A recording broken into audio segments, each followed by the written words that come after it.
Hello everyone, this is CA Kedar Jahan. Today we are discussing about the types of tax in India. India में tax दो तरह से लगाया जाता है, direct and indirect. Direct tax क्या होता है, इनडायरेक्ट टैक्स क्या होता है, इसके फीचर्स क्या होते हैं, डिटेल में हम डिस्कस करेंगे. डायरेक्ट टैक्स क्या होता है कि जब भी कोई टैक्स गवर्नमेंट के द्वारा कलेक्ट किया जाता है तो जिस पर्सन से वो टैक्स कलेक्ट किया जा रहा है अल्टीमेट बर्डन भी उसी पर्सन का था. मतलब वो पर्सन किसी और पर्सन से टैक्स कलेक्ट नहीं कर सकता. जैसे कि यहाँ पर फॉर एग्जांपल मिस्टर एक्स है. मिस्टर एक्स की वेरियस सोर्सेज से इनकम हो रही है.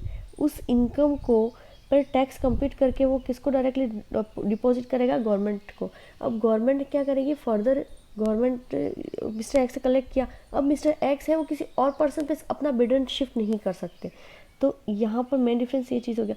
इनडायरेक्ट टैक्स में क्या होता है कि जब भी कोई पर्सन है, कोई सेल करता है या कोई सर्विसेज देता है, उस पर जो भी टैक्स होगा वो किसी थर्ड पर्सन से, मतलब जिसको वो सेल कर रहा है, जिसको वो सर्विसेज दे रहा है, अपना जो कस्टमर होगा, कंज्यूमर होगा, उससे कलेक्ट करके गवर्नमेंट को डिपॉजिट करा. जैसे कि यहाँ पर मिस्टर ए है, इन्होंने मिस्टर बी को गुड्स सेल किया होगा या सर्विसेज दी होंगी, तो उस पर जो भी टैक्स उन्होंने अमाउंट जो पेमेंट लिया होगा उसमें विथ टैक्स उन्होंने कलेक्ट करके जो टैक्स है वो किसको डिपॉजिट करा दिया, गवर्नमेंट को. मतलब यहाँ पर गवर्नमेंट में लगाया तो किस पे था, मिस्टर ए पे, पर मिस्टर ए ने वो किससे कलेक्ट कर दिया, मिस्टर बी से, जो उसका कस्टमर था उससे. मिस्टर बी अगर फर्दर सेल करता है तो वो मिस्टर सी से कलेक्ट करेगा और मिस्टर सी से कलेक्ट करके किसको दे देगा, गवर्नमेंट को. अब यहाँ पर मिस्टर ए की जेब से गवर्नमेंट को कोई टैक्स नहीं गया, मिस्टर बी की जेब से भी गवर्नमेंट को कोई टैक्स नहीं गया. टैक्स किसकी जेब से गया, मिस्टर सी की. लेकिन क्या जिसकी जेब से गया उस पर्सन ने डिपॉजिट कराया, नहीं, ये मिस्टर सी ने डिपॉजिट नहीं कराया. मतलब जिसने भी टैक्स डिपॉजिट कराया है गवर्नमेंट को या जिस पे भी लगाया गया है वो पर्सन अलग, और जिस पे अल्टीमेट बर्डन है, मतलब पैसा तो सी की जेब से गया है लेकिन सी ने गवर्नमेंट को नहीं डिपॉजिट कराया, तो अल्टीमेट बर्डन किसी और पर्सन पे है, तो वो हमारा क्या होगा, इनडायरेक्ट टैक्स. फर्दर डिस्कस करेंगे इसके मेन फीचर्स क्या हैं. अब डायरेक्ट टैक्स बोलते हैं ये प्रोग्रेसिव इन नेचर है. Progressive nature in the sense जब भी इनकम टैक्स लगाया जाता है तो उसका मेन चीज़ ये है कि अगर आपकी इनकम ज़्यादा है तो आप हायर स्लैब में आओगे तो हायर रेट ऑफ टैक्स लगेगी. अगर आपकी इनकम लो है तो लो स्लैब में आओगे, लो स्लैब में आने से क्या होगा, आपकी रेट ऑफ टैक्स की लो लगेगी.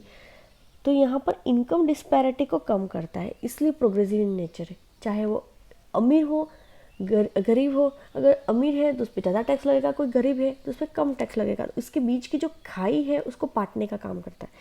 अब इनडायरेक्ट टैक्स के केस में क्या होगा कि कोई एक कमोडिटी, चाहे कोई भी हो, चाहे टूथपेस्ट हो, आपकी घर की चाय पत्ती हो, शक्कर हो, कोई भी कमोडिटी अगर आप भी कंज्यूम कर रहे हो और कोई मिलेनियर भी कंज्यूम कर रहा है, ये कोई अमीर गरीब, इसका कोई इनकम डिस्पैरिटी में इसका फ़र्क नहीं पड़ता है. यहाँ पर कोई भी पर्सन कंज्यूम कर रहा है तो उस पर सेम रेट ऑफ टैक्स लगेगा. मतलब यहाँ पर रेट ऑफ टैक्स है वो उस पर्सन को देख के नहीं लगाया जाता है, कमोडिटीज़ को देख के लगाया जाता है. हाँ, कमोडिटीज़ में वेरियस हो सकता है, जैसे कोई नेसेसिटीज़ है, कोई लग्जरीज़ है, लग्जरी वाली कमोडिटी पे ज़्यादा टैक्स लगेगा, और कोई नेसेसिटी वाली है तो उस पर कम टैक्स लगेगा. कोई बिल्कुल ही मतलब जो हमारे लिए ज़रूरी है उस पर गवर्नमेंट बिल्कुल भी टैक्स नहीं लगाती. कमोडिटी वाइज इसमें टैक्स रेट्स डिफरेंस हो सकती हैं, लेकिन ये रिग्रेसिव इन नेचर इसलिए क्योंकि ये इनकम डिस्पैरिटी को नहीं देखता है. मतलब कोई ज़्यादा पैसे वाला है या कोई कम पैसे वाला है तो गवर्नमेंट को इससे कोई मतलब नहीं. अगर आपने सेम कमोडिटीज़ कंज्यूम की है तो आपको टैक्स भी सेम देना पड़ेगा. जनरली हम एमआरपी पे कोई चीज़ खरीदते हैं तो जनरली हम ये देखते भी नहीं कि उस पर कितना टैक्स लगा है, हम डायरेक्टली हमारा जो भी पैसा होता है एमआरपी पे हम दे देते हैं दुकान वाले को. अब यहाँ पर क्या होगा, ये प्रोग्रेसिव नेचर क्योंकि ये इनकम डिस्पैरिटी को कम करता है. ये रिग्रेसिव इन नेचर क्योंकि इनकम डिस्पैरिटी को बढ़ा रहा है. जिससे किसी के पास ज़्यादा मनी है और उससे अगर थोड़ा जा रहा है और आपके पास कम मनी है फिर भी थोड़ा जा रहा है, तो दोनों से इसकी इनकम डिस्पैरिटी कम होगी, ज़्यादा होगी, सॉरी. अब है किस पे लगाया जाता है, तो जो हमारा डायरेक्ट टैक्स है वो डायरेक्टली किस पे लगाया जाता है, जो भी आपकी इनकम होती है, आपकी प्रॉपर्टीज़ है, उन पे जो टैक्स कलेक्ट किया जाता है वो डायरेक्टली कलेक्ट किया जाता है, कोई थर्ड पर्सन इन्वॉल्व नहीं होता है, तो उसको डायरेक्ट टैक्स कहेंगे. अब इनडायरेक्ट टैक्स के कमोडिटीज़ और सर्विसेज हैं. कमोडिटी और सर्विसेज जनरली जीएसटी और कस्टम ड्यूटी लगती है. तो इसमें क्या होगा कि कलेक्ट किसी और पर्सन से किया जा रहा है और अल्टीमेट बर्डन है वो शिफ्ट कर देगा वो पर्सन किसी और पर्सन पे, तो ये कमोडिटीज़ और सर्विसेज पे लगा जाता है। No shifting of burden direct tax में, और ये शिफ्टिंग ऑफ बर्डन पॉसिबल है इसमें। डायरेक्ट पिंच मतलब पर्सन खुद अगर पे कर रहा है तो उसके खुद से कभी इच्छा नहीं होगी कि मैं गवर्नमेंट को डिपॉजिट कराऊँ। और ये नो डायरेक्ट पिंच, क्योंकि मेरी जेब से तो गवर्नमेंट को ये गया ही नहीं, तो मुझे तो पता भी नहीं कि मैंने जिस कमोडिटी को कंज्यूम किया या जिस सर्विसेज को अवेल किया उस पर कोई टैक्स भी था और कितना टैक्स था, इससे मुझे कोई मतलब नहीं। तो इससे ही direct pinch, no direct pinch. अब एग्जांपल इसका इनकम टैक्स जो ऑलरेडी डिस्कस कर लिया, वेरियस सोर्सेज की अगर इनकम होती है तो उस पर टैक्स कंप्यूट करके आपको गवर्नमेंट को डिपॉजिट करा दिया जाता है। अब यहाँ पर क्या होगा कि ये जीएसटी और कस्टम ड्यूटीज़ है, क्योंकि ये सर्विसेज और कमोडिटीज़ पे लगता है, और कमोडिटीज़ पे और सर्विसेज के कौन सा टैक्स लगता है हमारा, जीएसटी एंड कस्टम ड्यूटी। अब एडमिनिस्ट्रेटर, ये अथॉरिटीज़ हमने अपनी लास्ट वीडियोस में डिस्कस कर ली थी कि सीबीडीटी क्या है, सीबीआईसी क्या है। तो हमारा जो डायरेक्ट टैक्स है उसको एडमिनिस्टर करने वाली अथॉरिटी कौन है, CBDT, central board of direct tax and custom.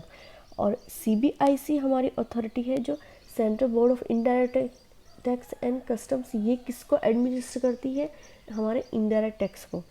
I hope आपको ये क्लास अच्छे से समझ में आई होगी। For more videos subscribe this channel. Thank you very much.